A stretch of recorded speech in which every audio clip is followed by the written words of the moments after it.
7 Sports. We're joined by Keith Taylor.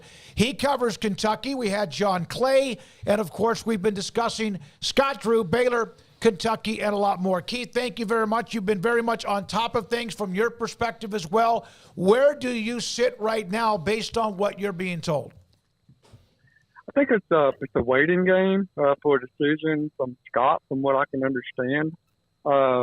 Like I reported last night, I think an offer has been made to him. And I think he's just thinking it over with his family like any other coach would do and kind of figure out what they want to do moving forward. That's what I can gather at the moment. Keith, if it's not Scott Drew, then where do you think the search turns from there? If it's not Scott Drew, I'm hearing Danny Holey, but that's a long shot in my opinion. This reminds me of, I think it was 2007 before Kentucky, well, it might have been in 2009 before they had John Calipari, one of those 2 years. Billy Donovan was on top of his game, and he had won 2 championships at Florida, and Kentucky was looking for a coach right in the midst of him having very big-time success. And this kind of reminds me of this scenario here, is they couldn't get Billy, and Billy wanted to finish the job he had at Florida. So that kind of reminds me of the scenario with Danny Hurley. That's just my opinion. And I'm hearing maybe Donovan back in the mix. Is he happy in the NBA? Is he having the success he wanted? Does he want to get back in the college game? If he wants to get back in the college game, I think now would be the opportunity. But based on what happened during those 2 searches and, 12, 15, 18 years ago, we just don't know what Kentucky's thinking about that. Keith, obviously Scott Drew has a legacy here, the 21 years, what he's done from what was a dumpster fire to national title.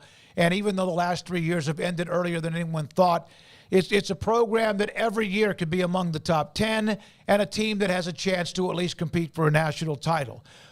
Besides the obvious, a massive arena, Rupp Arena, a crazy fan base in a good and bad way, what does Kentucky bring to the table you think that will be the final straw if he decides to move to Lexington?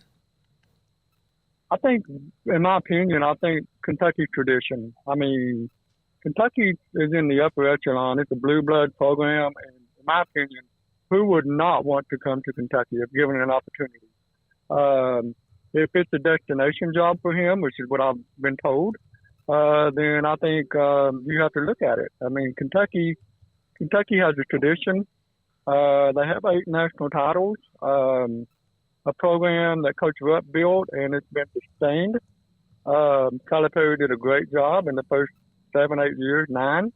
And I think it was his time eventually came up to leave and go somewhere else. But I think Kentucky has tradition. They have a following. I think Kentucky has a following that probably, this is not discounting Baylor, but Kentucky travels well. I mean, shoot, you go to Nashville to the SEC tournament, it's going to be 90-95% UK fans. You go to an NCAA tournament game when they're on top of their game, you're looking at 80-85%. I mean, you're looking at – they will draw. Kentucky draws. They draw at home and they draw away.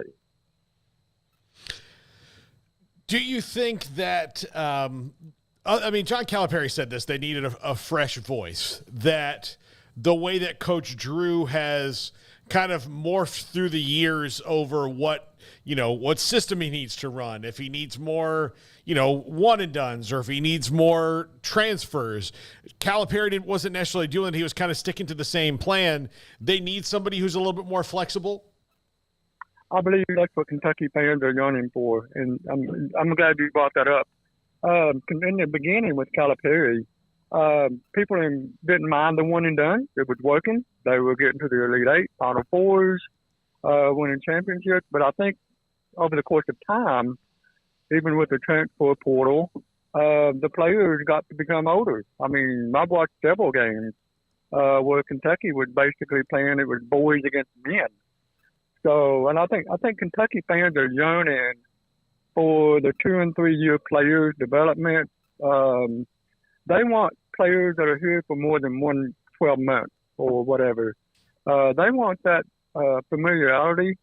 I've been around the program for a long time. I grew up watching the Wildcats and, people like, Kenny Walker, those type of players, I grew up watching them. Their name was brought up for 4 years. You knew your players, you knew who they were.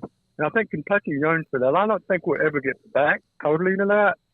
But I think with the transfer portal at least 2 years, getting a couple of 3 years out of your freshmen, developing players, I think that's what they're yearning for. That's what they want. In your opinion, is Drew one of the few people who, with what is happening with the portal, those who committed, who are now uncommitted, those who are asking for a release, and then again, those who might leave with attrition, is he one of maybe 3 or 4 guys that could get in there, hold that roster together, and actually make it better? I think he can. I think the big piece of that is he has got 21 years of coaching, so he's adapted to all kinds of scenarios. I mean, look at Coach K. Before he retired, he had to adapt to the one and done, and he did, and it changed the course of his finish line of coaching.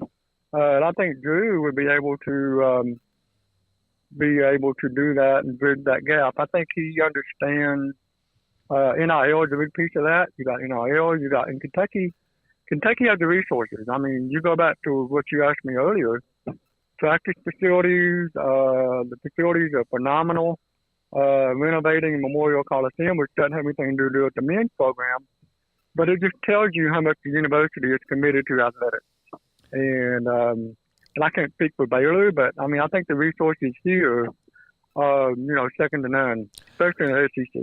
Keith, explain to us and describe a Kentucky basketball fan. They're crazy. In a good and bad way. The Kentucky basketball fans, you got to understand, Kentucky, we don't have a pro team. We don't have anything like Texas may have. You got the Dallas Cowboys. You got NBA teams down there. We don't have nothing. We just got Kentucky basketball. And so Kentucky fans treat Kentucky basketball like it's the only thing going in the state of Kentucky. And it is. I mean, we don't have a pro team. And I think that's what makes it very unique. They're so invested in the program. They care about the program. They want to see it succeed. They want to get to Elite Eight. They want Final Fours. Look, they know you can't win every game, but they want to be in the picture in March. They want to be one of those teams in March. And that's why I said in the early years of Calipari, we were one of those teams. And it just kind of started falling off in 2020, 21. You had a losing season. And then you get back, you get Oscar Sheboy and those teams and, losing in the SEC tournament, losing in the NCAA tournament. Fans are not used to that. If they have a good team, they're used to making runs in a tournament. And I think that's what they're wanting is somebody who can bring back, that excitement and getting the team to the at least the Final Four in the tournament and championship. They like championship too. But I think, we've only got Kentucky basketball here. I'm telling you. I grew up in it, and I'm fortunate enough to be able to cover it. So that's what we have. Did you say that Kentucky fans don't think they have to win every game? I know what you mean by that, but it's a tough base, right? A fan base. Yeah, they expect you to win every game. I should have said, and I make that clear. They expect to win every game and win by 30 or 40 points.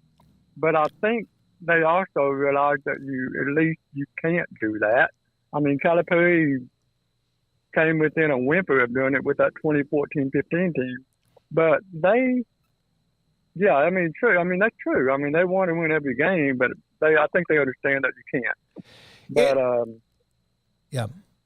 Is there a dark horse that we haven't mentioned if and when as Coach Drew stays at Baylor? A lot of people, believe this or not, a lot of people, they wouldn't mind if Rick Pitino came back. And holy hell! I remember. Yeah, I know that's the name that keeps popping up in my Twitter feed, and you got to remember, Pitino took over a program that was on probation. He brought the excitement back. He brought, he built it back up. National championship, 96, runner-up 97. Tubby wins at 98. So you got to have a good run there. And I believe Pitino has said his biggest mistake is leaving Kentucky. But if I had to throw a dark horse, like one that's not even in the picture or even be considered, I would say Rick Pitino. Wow. That's just my opinion, because people in Kentucky, they still remember what he did here. There was a lot of animosity when he went to Louisville, and there was a lot of people that liked that. But I think he's been gone enough away from Louisville that people kind of put that aside, in my opinion. But he would be a dark horse, in my opinion. Since Jay Wright would be another one. Well, that would be the mother lode, even ahead of maybe anybody else that Hurley or whoever else. Drew, he's been covering Kentucky since the mid-'90s, from the Kentucky Today. Keith Taylor on the Scott Drew, Kentucky, Baylor, etc. Keith, good luck with the story going forward. Thanks for your time. We appreciate it. Thank you. I appreciate it. Have a good night. You too. Keith Taylor with us, John Clay with us to give us a different perspective from the Baylor Kentucky point of view on Baylor head coach Scott Drew.